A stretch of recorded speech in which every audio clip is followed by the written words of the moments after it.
The rain pelted against the floor-to-ceiling windows of my corner office in downtown Seattle, creating rivulets that distorted the Space Needle in the distance. At 32, I'd built everything I thought I wanted: my own successful tech consulting firm, a penthouse apartment overlooking Elliott Bay, and a bank account that would make my teenage self weep with relief. But as I stared at my phone, rereading the text message that had arrived an hour ago, I felt the familiar ache of being permanently relegated to the sidelines of my own family's story. The message from my mother was brief and devastatingly casual. "Hi, Emma. Family dinner this Saturday for Dad's retirement. Would be better if you sit this one out. Lots of extended family coming and space is tight. Thanks for understanding." The exclamation point felt like a knife twist, as if her rejection was something to be cheerful about. Growing up in Portland, Oregon, I was the middle daughter in the Richardson family, sandwiched between my older sister Victoria, who could do no wrong, and my younger sister Sophia, who could do no wrong differently. Our house in the affluent Pearl District was a shrine to their achievements. Victoria's medical school acceptance letter framed in the hallway, Sophia's dance trophies lining the mantelpiece, and photographs documenting every milestone of their perfect lives. Meanwhile, my own accomplishments seemed to evaporate the moment they entered our family's atmosphere, dismissed as nice or interesting, but never quite worthy of the same celebration. My parents, David and Linda Richardson, had perfected the art of supportive neglect. They weren't actively cruel, just consistently indifferent to anything I achieved that didn't fit their narrow definition of success. The pattern had started early and never wavered. Victoria was the golden child destined for medical greatness. Sophia was the artistic prodigy who would dance her way to fame, and I was just Emma, the one who asked too many questions, challenged too many assumptions, and had the audacity to be interested in technology instead of more feminine pursuits. When I won the state science fair in high school, my parents attended, but spent the entire reception talking to other families about Victoria's latest hospital internship. When I received a full scholarship to MIT for computer science, they seemed more concerned about how expensive it would be to visit me so far from home. The message was always clear. My achievements were inconvenient complications to their preferred family narrative. MIT became my salvation and my escape route. For 4 years, I lived in a world where being brilliant and ambitious wasn't just accepted, it was expected. I threw myself into coding, artificial intelligence research, and entrepreneurship with the hungry determination of someone who finally had an audience that appreciated her mind. My professors mentored me, my classmates collaborated with me, and for the first time in my life, I felt like I belonged somewhere.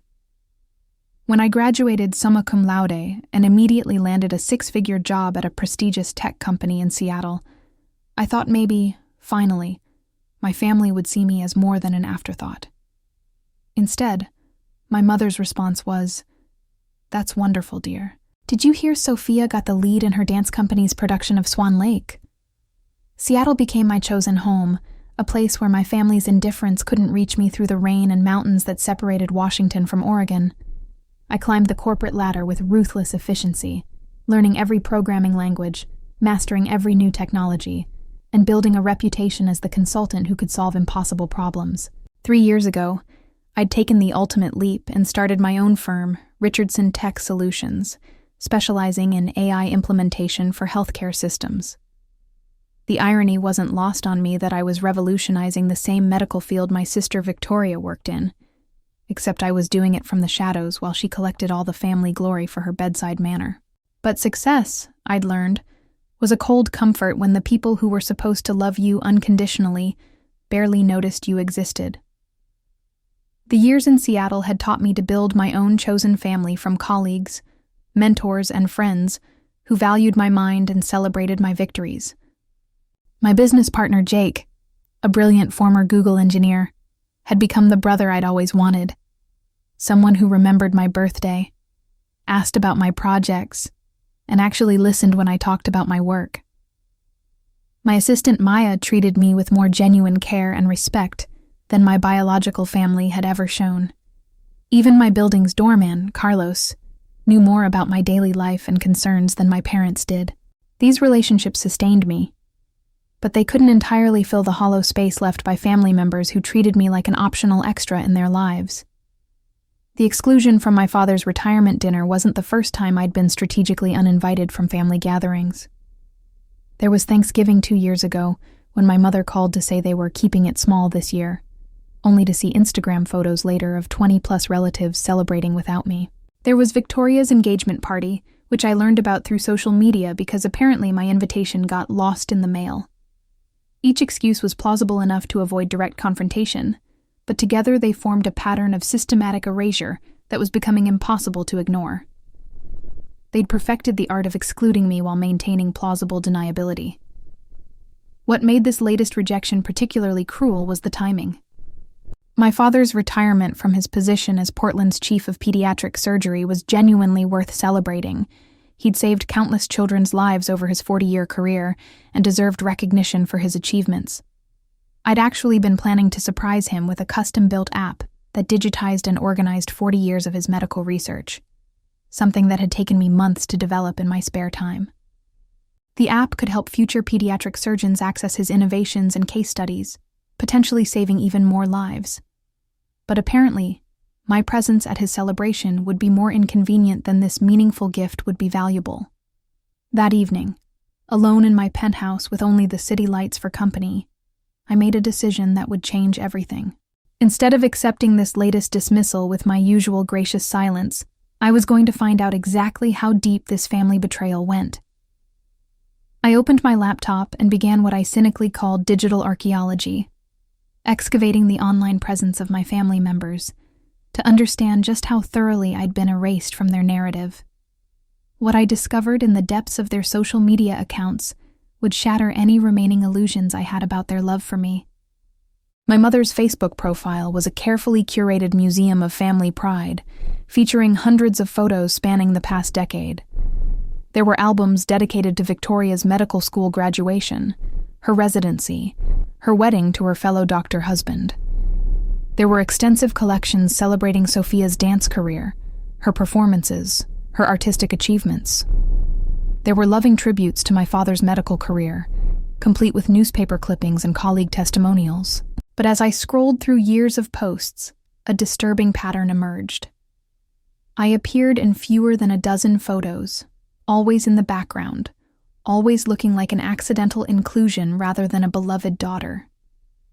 The most devastating discovery came when I found my mother's private Instagram account, which she'd apparently forgotten she'd accepted my follow request for years ago. Unlike her public Facebook presence, this account revealed the unfiltered truth about how my family really saw me. Post after post featured my sisters, my parents, extended relatives, and family friends, all tagged with loving captions about my incredible daughters or family time with the girls. But I wasn't just absent from these photos. I'd been cropped out of several where I could see my arm or shoulder at the edge of the frame. They hadn't just failed to include me. They'd actively removed me from their picture-perfect family story. The final blow came in a post from last Christmas, when I'd actually been home for the holidays. The photo showed my entire family gathered around the Christmas tree, opening presents and laughing together. I remembered that moment vividly, because I'd been the one taking the photo after my mother handed me her phone and said, "Emma, could you get a picture of the family?" At the time, I'd thought she just wanted me to be the photographer for that particular shot. Now I realized she'd orchestrated it so I wouldn't be in the frame at all. The caption read, "Christmas magic with my beautiful family. So grateful for these precious moments with the people who matter most. Blessed family love, inch completeness." That word, completeness, echoed in my mind as I stared at the photo of my family's Christmas celebration. How could they feel complete when one of their daughters was behind the camera, excluded from the frame? How could my mother post about the people who matter most, while deliberately ensuring I wasn't visible in the moment she was celebrating? The casual cruelty of it was breathtaking. I wasn't just being overlooked. I was being systematically edited out of my own family's history. They'd found a way to have 3 daughters while only acknowledging 2 of them in their public narrative. I spent the rest of that night diving deeper into their online presence, finding more evidence of my erasure with each click. Victoria's wedding website listed Sophia as her beloved sister and maid of honor, with no mention of me, despite the fact that I'd attended the wedding and even gave a toast at the reception. Sophia's dance company bio mentioned her supportive family, but only included photos with my parents and Victoria. My father's retirement announcement in the hospital newsletter featured a family photo from 5 years ago that somehow managed to include everyone except me, even though I'd been present when it was taken. The pattern was so consistent, it had to be intentional. This wasn't about scheduling conflicts or space limitations or any of the other excuses they'd given me over the years. This was about my family actively choosing to construct a version of themselves that didn't include me, then having the audacity to maintain that fiction even when I was standing right in front of them. They'd decided that their lives were more comfortable, their image more polished, and their story more compelling without the daughter who didn't fit their predetermined narrative. The question was, what was I going to do about it? I picked up my phone and scrolled to my mother's latest text message about the retirement dinner. Instead of responding with my usual polite acceptance of their rejection, I opened my airline app and booked a first-class ticket from Seattle to Portland for Saturday afternoon. If my family wanted to celebrate my father's retirement without me, they could explain that choice to his colleagues, their friends, and extended relatives in person. I was done being the conveniently absent daughter who made their family dynamics simpler. It was time for them to face the consequences of their systematic exclusion, and I was going to make sure they couldn't crop me out of this particular family gathering. Saturday morning dawned gray and drizzling in Seattle, the kind of weather that seemed designed for dramatic confrontations and life-changing decisions. I stood in my walk-in closet, carefully selecting an outfit that would send the right message. Successful, confident, and impossible to ignore.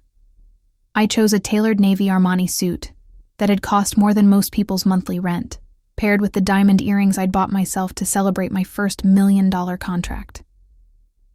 If I was going to crash my father's retirement party, I was going to look like the successful woman I'd become, not the dismissed daughter they remembered. The flight to Portland gave me 90 minutes to refine my strategy.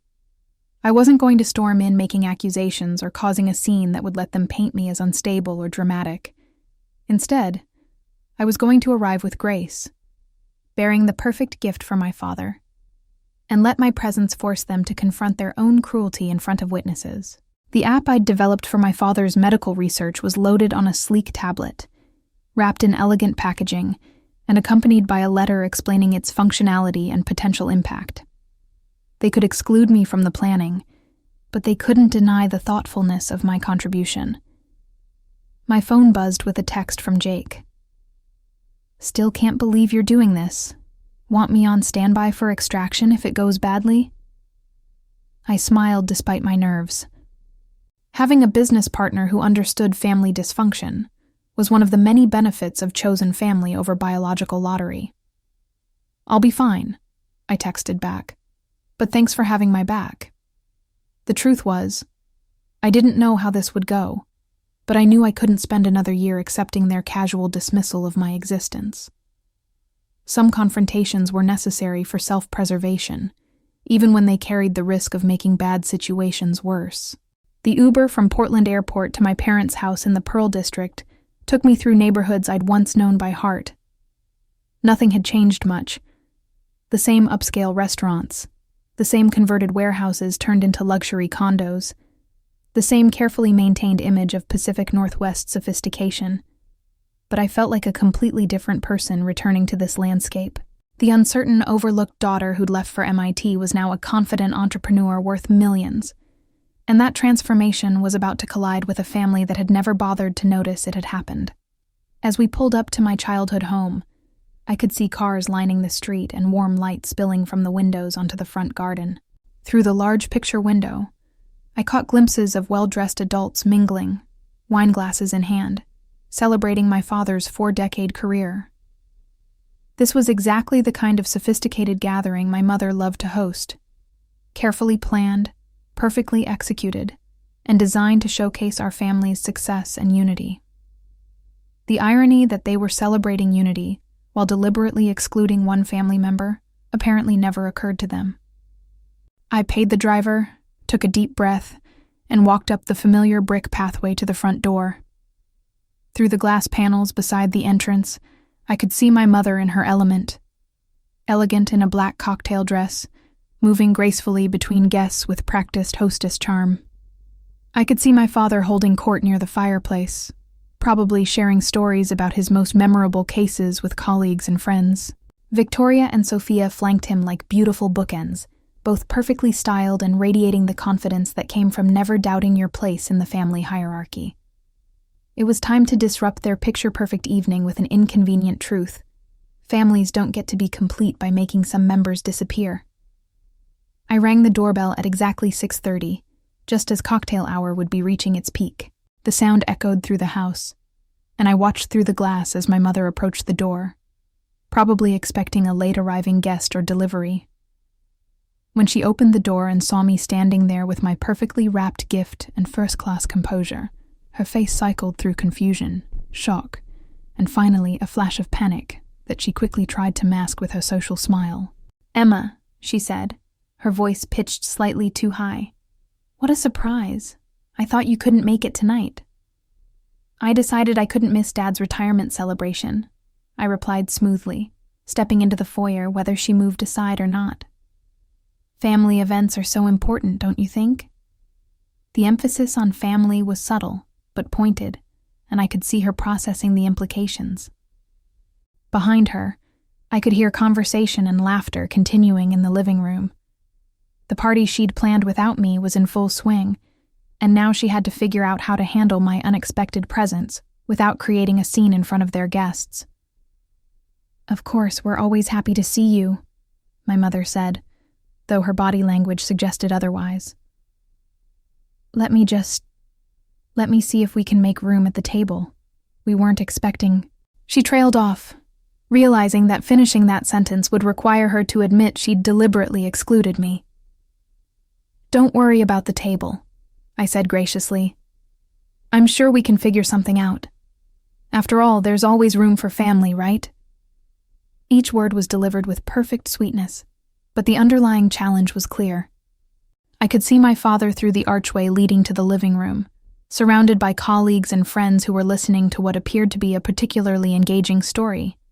He looked genuinely happy, relaxed in a way I rarely saw him during his busy career years.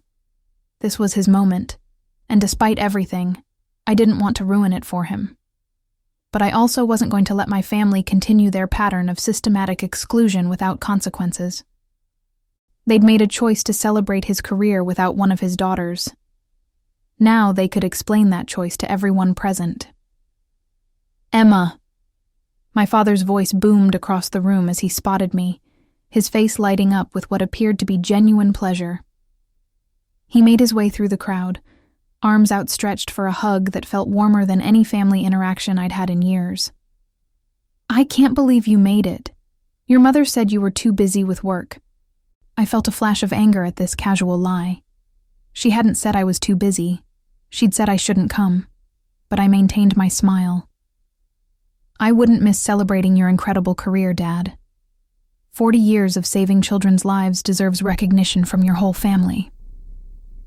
The emphasis on whole family wasn't lost on the guests within earshot, several of whom were looking around as if trying to count family members present. I could see Victoria and Sophia across the room, both frozen in place as they processed my unexpected arrival. They'd clearly been told I wouldn't be attending, and my presence was disrupting whatever family narrative they'd prepared for the evening.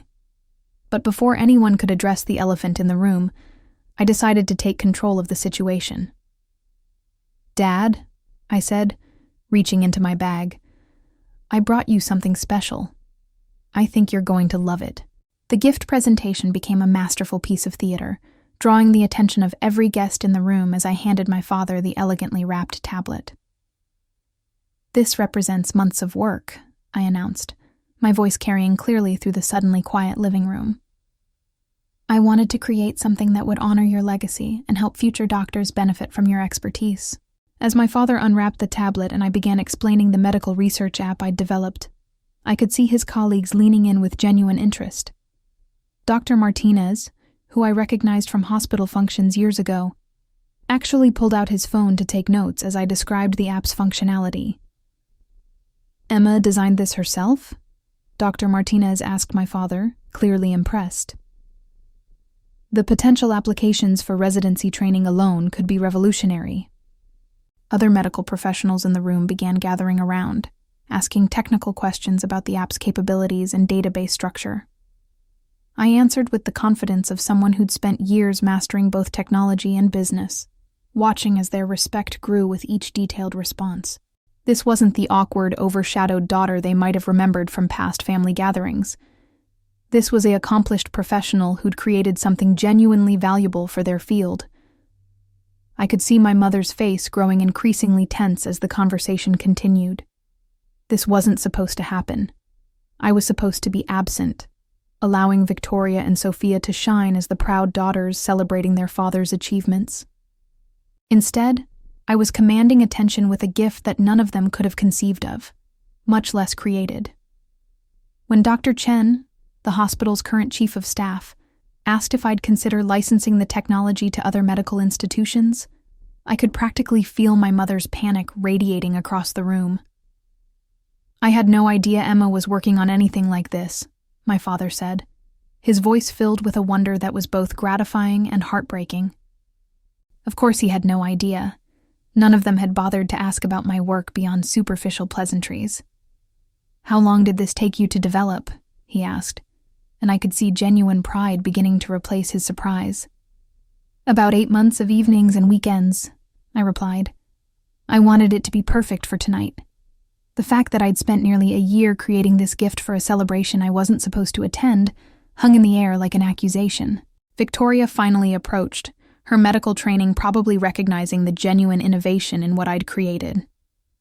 "This is incredible, Emma," she said, though I could hear the surprise in her voice. "I had no idea you were working in healthcare technology."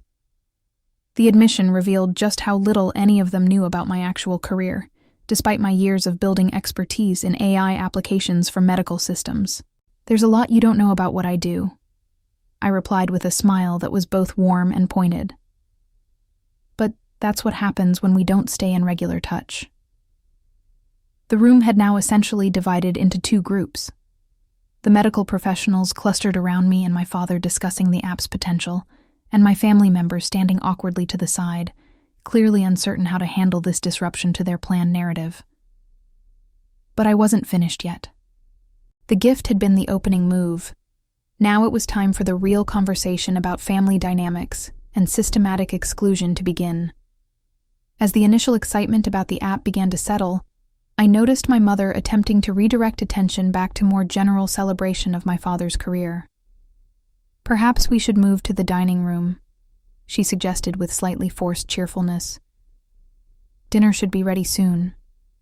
But I had strategically positioned myself near the center of the living room, making it difficult for the party to naturally flow around me without acknowledgement. "Before we eat," I said, raising my voice slightly to address the entire room, "I'd love to hear more about Dad's retirement plans. I feel like I've missed so much family news lately." The statement was perfectly innocent on its surface, but loaded with subtext that my family couldn't ignore. Several guests nodded approvingly. Who wouldn't want to hear about retirement plans from such a distinguished career? But I could see the alarm in my mother's eyes as she realized where this might be heading. "Oh, you know your father," she said quickly. "He's not one for detailed planning, more of a day-by-day person." She was trying to shut down the conversation before it could reveal inconvenient truths about family communication patterns. "That's interesting," I continued, "because I feel like I never hear about family plans anymore. Take tonight, for example. I almost missed this wonderful celebration because somehow I didn't get the memo about the date and time." I delivered this with a confused, slightly hurt expression that suggested oversight rather than deliberate exclusion. But the words hung in the air, prompting several family friends to look between my parents and me with growing understanding. Mrs. Patterson, who'd known our family for decades, actually frowned at my mother as if trying to process how such an important family event could have been miscommunicated. My father, oblivious to the undercurrents, jumped in with typical dad enthusiasm. "Well, you're here now, and that's what matters. Your mother's been planning this for weeks. She's so organized with these things." The innocent comment landed like a bomb, because it confirmed that this had been planned for weeks, while I was told just days ago that space was tight. I could see several guests doing the mental math, realizing that someone who'd created such an elaborate gift clearly knew about the event well in advance. "Weeks of planning," I repeated thoughtfully. "How wonderful. It must have been challenging to coordinate everyone's schedules." I turned to address the room with innocent curiosity. "How many of you had to juggle work and family commitments to be here tonight?" Several hands raised, and people began sharing brief stories about rearranging schedules, flying in from other cities, and making this event a priority. The implication was clear. Everyone here had made significant efforts to attend this important family milestone. "I actually flew in from Seattle this afternoon," I added conversationally. "Changed some client meetings, rearranged my whole weekend." "But that's what you do for family, right? You make it work, no matter what obstacles come up." The room murmured agreement, but I could see understanding dawning on several faces. If I'd just flown in from Seattle, why would there have been any confusion about attendance? And why would someone who'd clearly put considerable thought into being here have almost missed the event due to poor communication? The dining room presented its own particular form of torture, as my mother scrambled to accommodate an unexpected guest at a table that had clearly been set for a specific number of people. "I'm sure we can squeeze in another chair," she said with brittle brightness, though the geometry of the room made it obvious that the table had been planned to capacity. I watched with detached fascination as she directed my father to retrieve a chair from his office, while Victoria and Sophia shifted place settings to make room. The awkwardness was palpable, and several guests offered to move or adjust their own seating to help accommodate me. "Please don't go to any trouble on my account," I said graciously, though I made no move to leave or suggest alternative arrangements. I'd hate to think my presence was causing complications for such a well-planned event. The words were delivered with perfect politeness, but their meaning was unmistakable to anyone paying attention. Dr. Martinez's wife actually looked confused and asked, "Didn't you RSVP? I thought Linda had the final count locked in weeks ago." The question hung in the air like an accusation, forcing my mother to choose between admitting she hadn't invited me or lying in front of witnesses. "Oh, you know how family communications can be," my mother deflected with a nervous laugh. "Sometimes wires get crossed." But Mrs. Patterson, who'd clearly been thinking about our earlier exchange, wasn't letting it go so easily. "That's so strange, Linda. When we spoke last week, you mentioned having all 3 girls here for Richard's celebration. I remember because I said how nice it was that Emma could get time off from her busy schedule in Seattle." The contradiction was now public and undeniable, and I could see my mother's social composure beginning to crack under the weight of maintaining multiple false narratives. As we settled around the table, with me ultimately squeezed in between my father and a family friend, clearly not part of the original seating plan, the conversation returned to my father's career highlights. But now, there was an undercurrent of tension that hadn't existed before my arrival. People kept glancing between my family members, clearly sensing that something was off about the dynamics they were witnessing. When Dr. Chen asked about our family's plans for celebrating this milestone as a group, the question prompted an uncomfortable silence that stretched just long enough to be noticeable. "We're just taking it one day at a time," Sophia finally offered, but her voice lacked its usual confidence. She was clearly uncomfortable with the scrutiny that my presence had brought to our family's internal dynamics. Victoria attempted to change the subject by asking Dr. Martinez about his own retirement plans, but the seed of doubt had been planted in the minds of everyone present. They were beginning to see what I'd lived with for years: the careful orchestration required to maintain the illusion of family harmony while systematically excluding one member. I remained the picture of grace throughout dinner, participating in conversations about my father's career, sharing appropriate anecdotes about his parenting when I was younger, and asking thoughtful questions about his legacy in pediatric surgery. But every contribution I made served to highlight my conspicuous absence from the family narrative my parents had constructed. Here was a daughter who clearly knew her father well, had invested considerable time and effort in honoring his career, and yet had somehow been excluded from the planning and execution of his retirement celebration. The contradiction was becoming impossible for even the most polite guests to ignore. As the evening progressed toward dessert and coffee, I knew the moment for complete transparency was approaching. I had successfully disrupted their perfectly planned narrative and forced them to confront their systematic exclusion in front of witnesses, but I hadn't yet addressed the deeper pattern of erasure I'd discovered in their social media accounts. That revelation would be my final move, the one that would make it impossible for them to continue their gaslighting about communication mishaps and scheduling conflicts. "Before we have dessert," I announced, reaching for my purse, "I wanted to share something that really moved me recently." I pulled out my phone with the studied casualness of someone about to show vacation photos. I was looking through family pictures this week, trying to find the perfect photo to include with Dad's gift, and I realized how much our family has grown and changed over the years. Several guests smiled expectantly, assuming they were about to see a heartwarming slideshow of family memories. "This is from last Christmas," I said, showing my phone to the guests seated nearest to me. Such a beautiful family moment. The photo from my mother's Instagram, the one where I'd been behind the camera, excluded from the frame, began making its way around the table. "And this one is from Victoria's wedding," I continued, swiping to another image that featured everyone except me. "Look how happy everyone looks." One by one, I shared the photos that documented my systematic erasure. Each one passed from guest to guest with growing discomfort. Mrs. Patterson was the first to voice what everyone was thinking.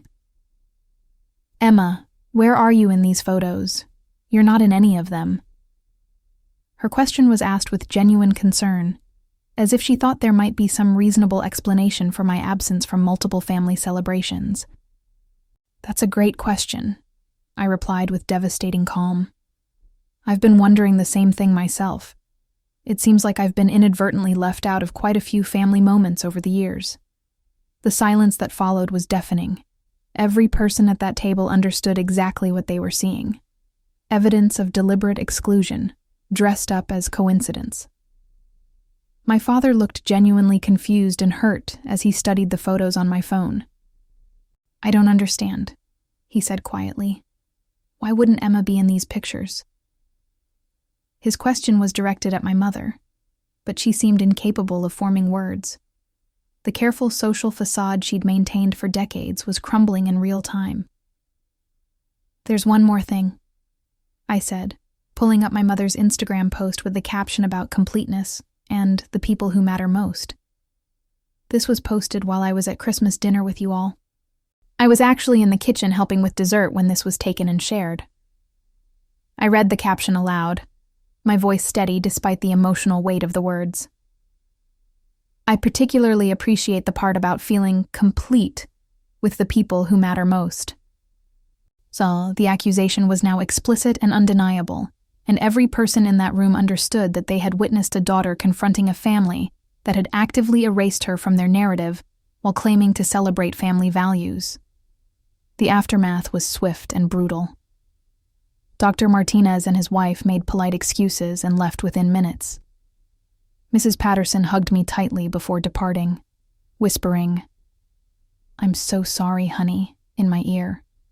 One by one, the guests who had come to celebrate my father's career found reasons to leave early, unwilling to remain present for the family reckoning that was clearly about to unfold. As the front door closed behind the last guest, I stood in the suddenly quiet living room with my parents and sisters, finally free to have the conversation that was 32 years overdue. The truth had been revealed, the witnesses had departed, and now it was time for my family to face the consequences of their systematic cruelty without the protective buffer of social expectations. "Now," I said, setting my phone down on the coffee table with the damning photos still visible, "let's talk about what kind of family we really are."